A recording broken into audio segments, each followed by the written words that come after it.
শক্তিপীঠে বলিবিধান মহ ছাগলী পাৰ হাঁহ কোমোৰা বলিৰে দেৱী দুৰ্গাক পূজা অৰ্চনা অষ্টমীৰ দৰে নৱমীতো এনেদৰে চলিল বলি পূজা বিপ্লেশ্বৰ দেৱালয়ত 53টা মহ অসংখ্য ছাগলী পাৰ হাঁহ বলি দিয়া হয় ঐতিহাসিক দেৱালয়খনত লাখ লাখ ভক্তই দেৱী মাৰ আশীৰ্বাদ লয় এই সময় আমি কেনেকুৱাকৈ আছো আমি নিজে ক'ব নোৱাৰো আমি এটা দেৱীৰ আধ্যাত্মিকতা যিটো ভাৱত আমি ৰৈ আছো আমাৰ মাজত যথেষ্ট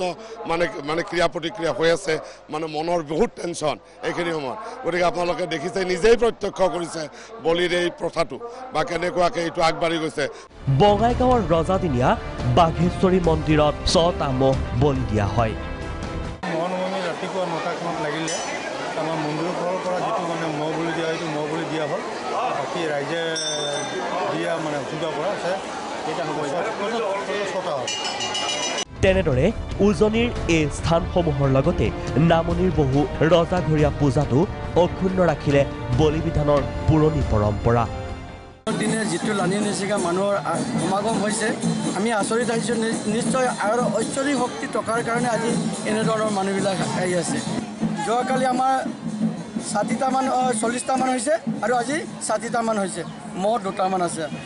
নীলাচলৰ মা কামাখ্যা দেৱালয়ত বলিবিধানৰে ভক্তগণে মা দেৱীক সন্তুষ্ট কৰাৰ প্ৰয়াস চলায় উগ্ৰতাৰাত 11টা মহ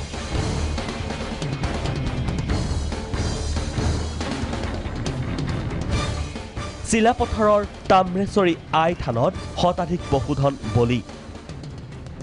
মুঠতে মহানৱমীত শদিয়াৰ পৰা ধুবুৰীলৈ অক্ষুণ্ণ থাকিল পূৰ্বৰ দৰে এইবেলিও বলিবিধান প্ৰথা ব্যুৰ' ৰিপৰ্ট প্ৰাগ নিউজ